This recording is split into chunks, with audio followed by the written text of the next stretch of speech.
guys, it's Catherine out at Splat Moto Ranch. Today I want to walk you through your very first time on a dirt bike. If you've never ridden a dirt bike before and you have no idea where to even start, I got you. By the end of this video, you're going to feel confident enough to take your first real ride.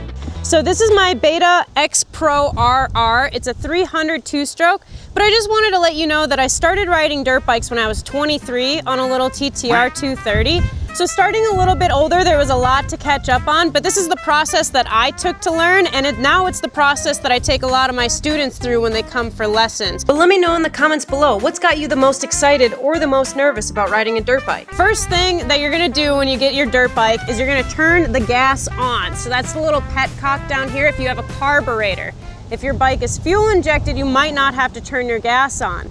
Certain bikes will have a start-stop switch on the handlebars that you may need to hit. This bike doesn't, but there may also be a toggle on the handlebars that flips on and off. It'll have an X with a circle on it. So you'll want to make sure that that's turned on.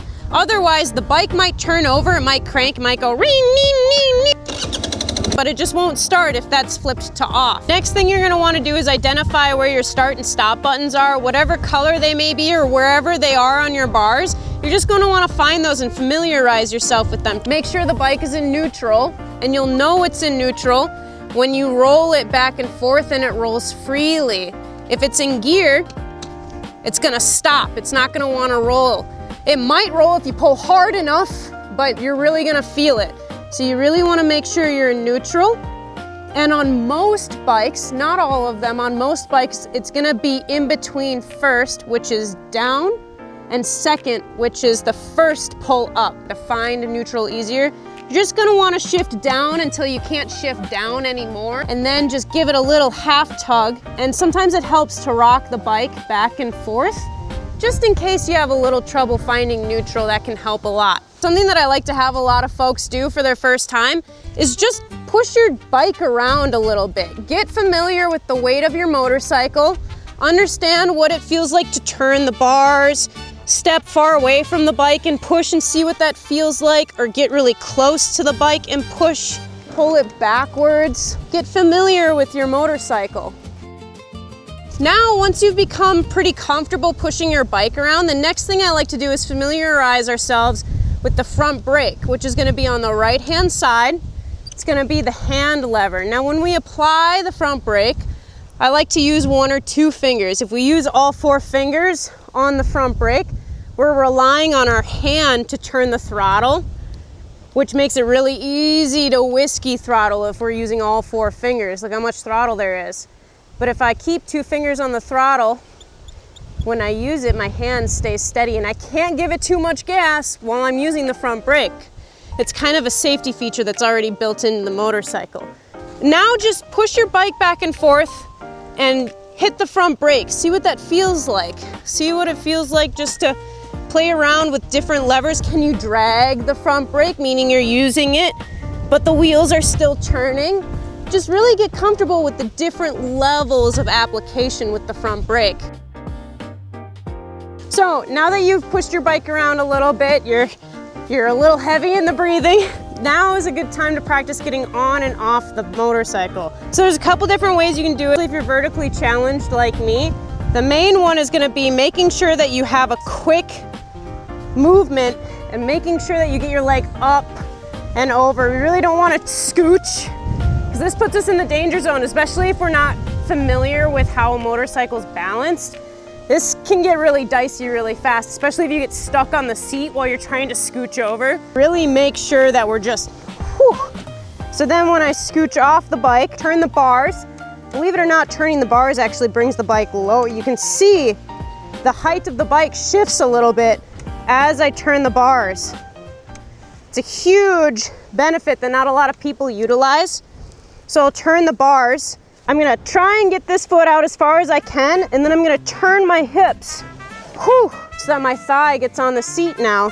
And now I'm in a good spot. I'm nice and planted and firm. I've got my balance. I'm gonna use the handlebars to brace myself, and I'm gonna huck my leg off really quick. Really trying to avoid that scooch. So I'm gonna throw it over,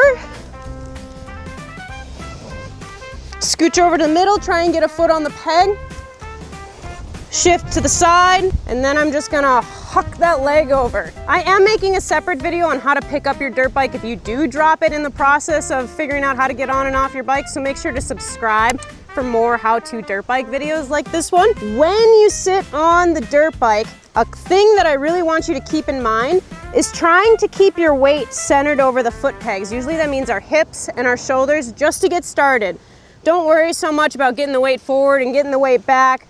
Right now we're just trying to figure out how to ride a motorcycle, so we don't need to add all of this extra stuff in there to complicate it, but we don't want our arms locked straight while we're riding. Okay, when our arms are straight, it's really easy if the bars get turned to lose control of our levers, and pretty easy for our hands to pull on that throttle. So when I position my hands on the handlebars, I actually like to start with my hands out, palms up at the edge of the bar, and then I'll roll my hand onto the levers, and that naturally puts my elbow in a more upright position, and it gives me a good position on all of the controls to have good reach. We really don't want to try and drop our elbows too low, and we really don't want our arms too straight when we're riding. Now comes the fun part. We're going to turn the dirt bike on. So before we do that, we're going to make sure that it's in neutral, and we're going to pull the clutch in just in case, and we're going to hit the start button. And now, very gently, we don't need to smash on the shift lever. We're just gonna push down into first or shift up into first, depending on what bike you have, with the clutch still pulled in this whole time. Now, we're not gonna think about adding a bunch of throttle or anything crazy. We're just gonna slowly let the clutch out until the bike starts rolling forward and just pull it back in. It's very small movements. It doesn't take a lot. This is all we're doing. We're just familiarizing ourselves with this idea that when we let the clutch out, the bike wants to drive forward. Once we start feeling a little comfortable with that, we can try to roll forward about 6 inches and use the front brake to stop the motorcycle. So I'm gonna roll forward very slowly, and I'm just gonna hit the front brake. It's very subtle movements. We don't need to be going crazy right off the start. Just taking our time, staying nice and smooth and in control. Once you feel pretty comfortable with your ability to come to a stop, you can just kind of go for a cruise.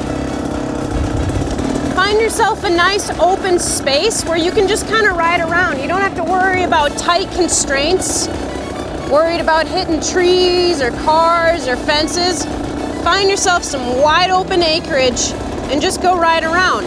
Don't put too much pressure on yourself. You don't have to do any crazy stunts right away or go on a hard ride. And just remember, the best riders in the world, even when they started as kids, started in their yard on a little bike for years before they hit their first jump or their first trail. So that's your first day on a dirt bike. Drop down in the comments below if you have any questions or things that you would like to see more videos about, and I'll see you on the next one. If you need help getting out there for your first ride, feel free to come out to the Splat Moto Ranch. We have bikes for rent. We cater to riders of all levels, from the absolute beginner all the way to hard enduro curious riders.